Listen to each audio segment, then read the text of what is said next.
Assalamualaikum warahmatullahi wabarakatuh. Kami dari kelompok 14 membuat video ini untuk memenuhi tugas presentasi pada mata kuliah Manajemen Sumber Daya Manusia dengan Bu Lis Andriani HRSE MSI sebagai dosen pengampunya. Di sini kami akan membahas materi bab 14 yang berjudul Tunjangan Karyawan. Materi pertama akan dijelaskan oleh Diva Aulia Rahma. Assalamualaikum warahmatullahi wabarakatuh.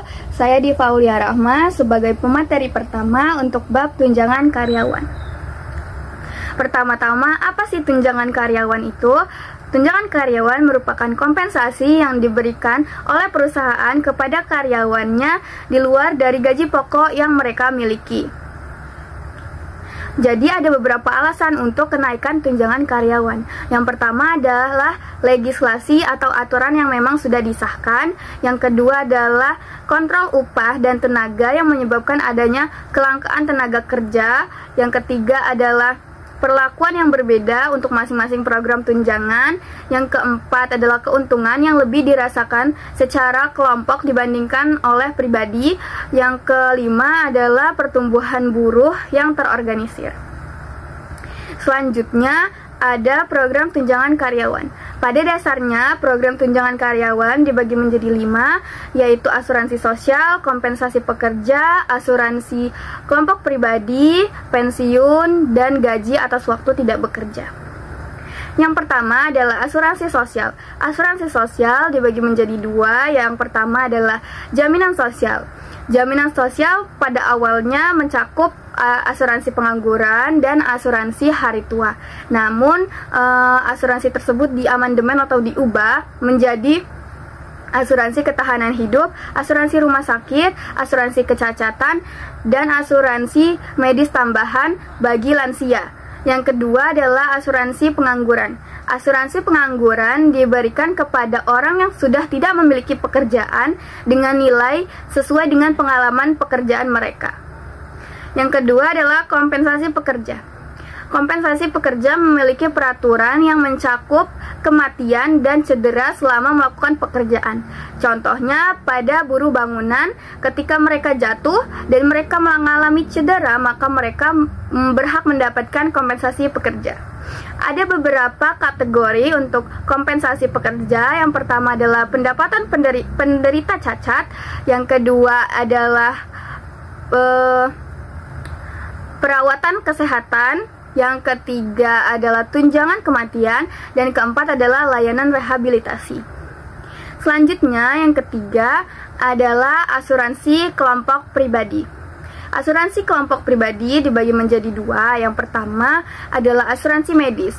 Asuransi medis mencakup yang pertama adalah biaya rumah sakit, kedua biaya operasi, ketiga biaya kunjungan ke dokter.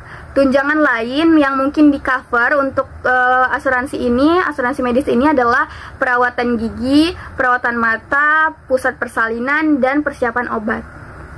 Yang kedua adalah asuransi penderita cacat.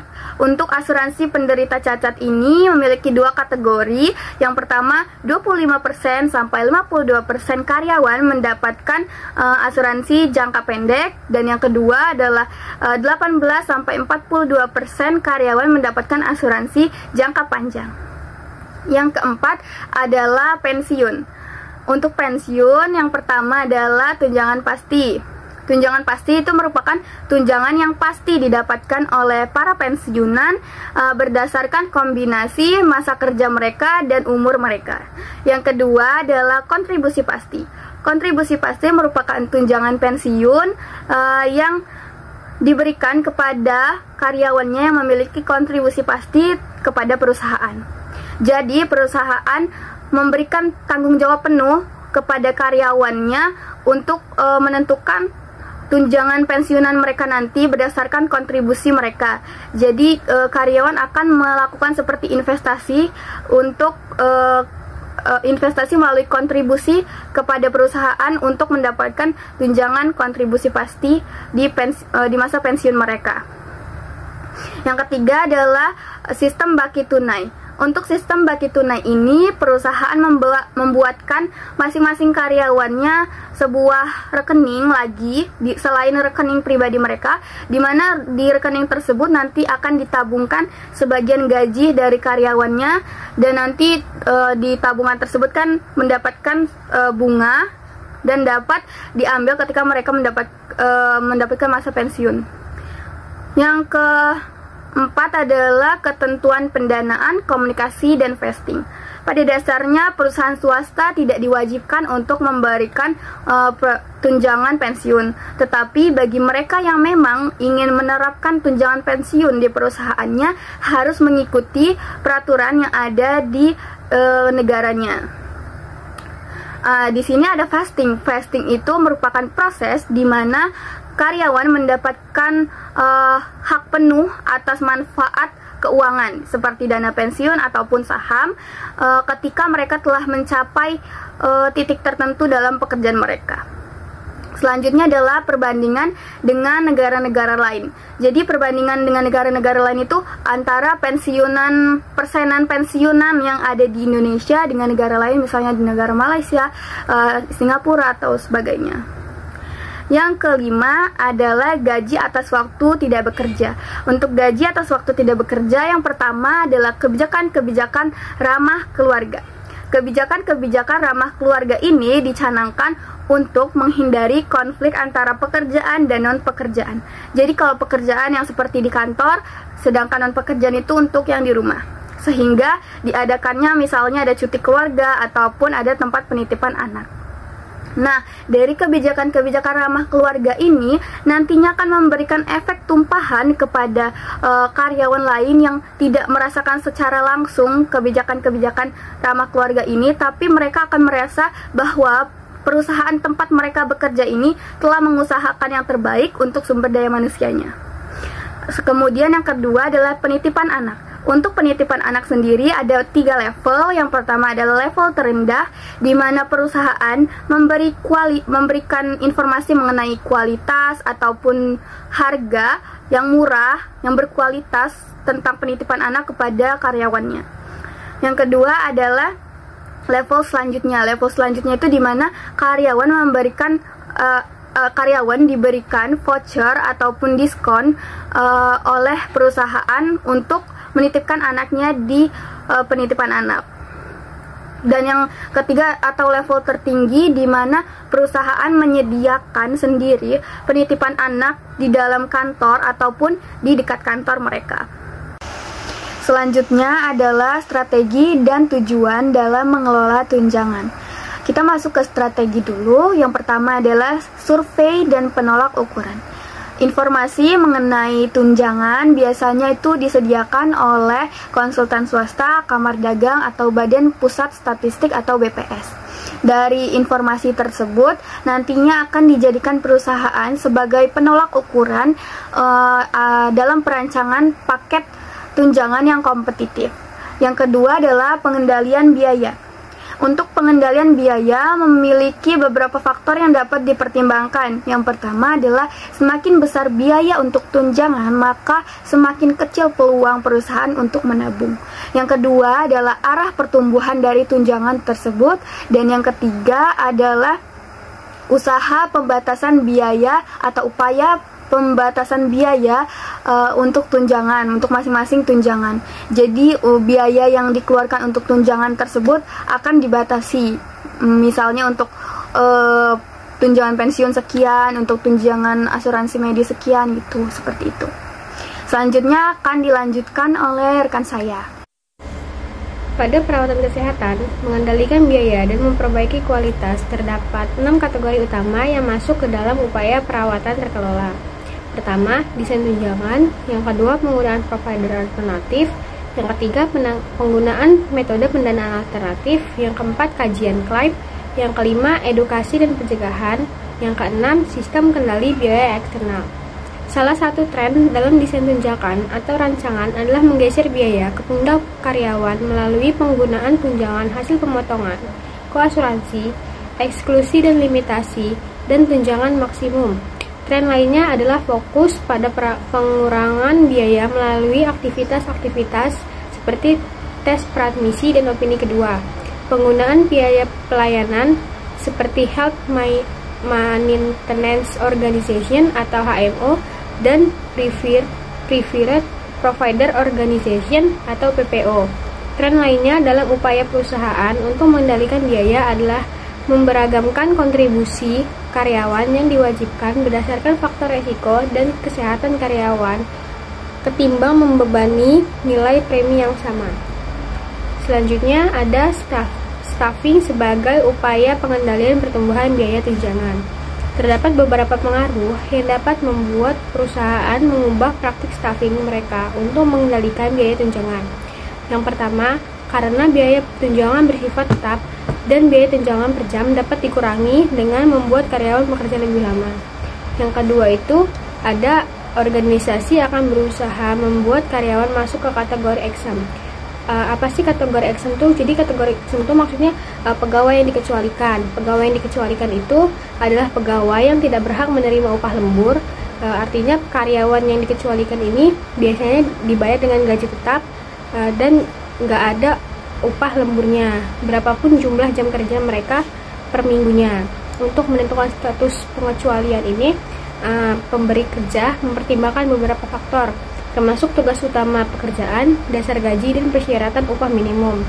Karyawan yang dikecualikan biasanya melakukan tugas eksklusif, administratif, atau profesional sebagai tanggung jawab kerja utama mereka. Hal ini mencakup tugas-tugas seperti mengelola karyawan, membuat keputusan tingkat tinggi, menerapkan kebijaksanaan dan penilaian independen, dan melakukan pekerjaan yang memerlukan pendidikan khusus atau pengetahuan tingkat lanjut di bidang tertentu. Nah, yang ketiga ini, perusahaan bisa cenderung mengklasifikasikan pekerjaan sebagai tenaga kontrak dan bukan karyawan, sehingga perusahaan tidak berkewajiban memberikan tunjangan. Yang ketiga ini ada sifat angkatan kerja. Yang pertama, komunikasi dengan karyawan.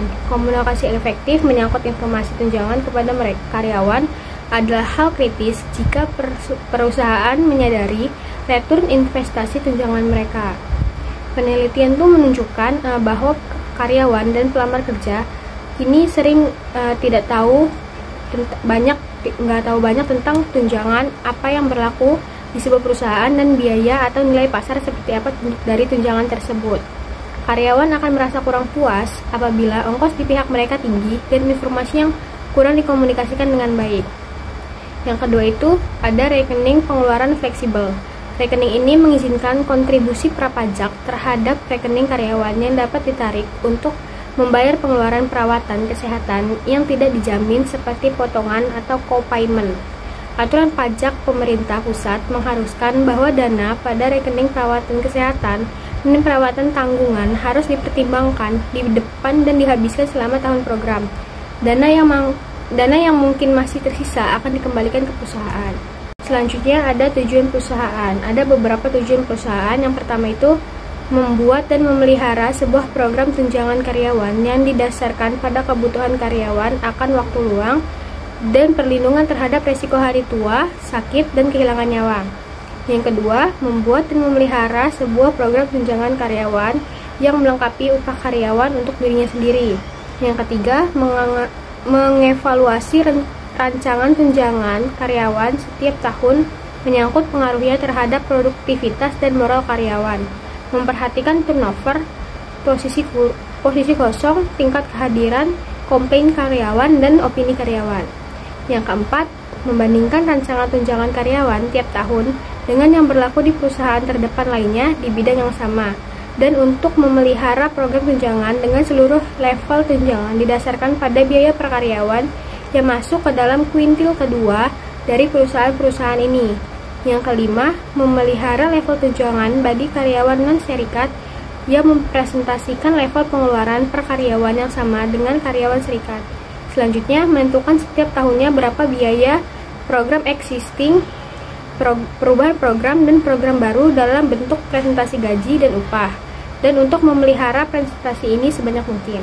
Selanjutnya, mendanai sendiri tunjangan sampai tingkat di mana penghematan biaya jangka panjang dapat diharapkan dan kerugian besar dapat dihindarkan. Selanjutnya, mengoordinasi semua tunjangan dengan program-program asuransi sosial yang dibayarkan perusahaan. Lanjut, menyediakan tunjangan pada basis non-kontribusi, kecuali perlindungan tanggungan di mana perusahaan harus membayar sebagian biaya. Terakhir, memelihara komunikasi berkelanjutan dengan semua karyawan menyangkut program tunjangan. Selanjutnya adalah materi masalah regulasi umum. Yang pertama itu, sistem memenuhi syarat dan aturan non-diskriminasi. Sistem memenuhi syarat akan menerima perlakuan pajak yang lebih menguntungkan daripada yang belum memenuhi syarat. Dalam kasus sistem pensiun berkualifikasi, keuntungan pajak meliputi 3 hal. Yang pertama, pemotongan pajak segera bagi perusahaan atas kontribusinya terhadap dana pensiun. Yang kedua, tidak ada kewajiban pajak bagi karyawan saat pemotongan perusahaan. Dan yang ketiga, return investasi bebas pajak terhadap dana pensiun. Masing-masing area tunjangan memiliki aturan yang berbeda-beda. Sebagai contoh, jika pada sistem pensiun maka syarat vesting harus dipenuhi. Secara lebih umum, sistem berkualifikasi harus memenuhi aturan yang disebut non-diskriminasi. Artinya, suatu tunjangan tidak boleh melakukan diskriminasi membela karyawan yang berkompensasi tinggi. Yang kedua itu jenis kelamin, umur, dan kecacatan. Dalam aturan Manhart tahun 1978, Mahkamah Agung menyatakan bahwa perusahaan yang mengharuskan wanita memberi kontribusi lebih banyak dibanding laki-laki ke suatu sistem tunjangan merupakan tindakan ilegal.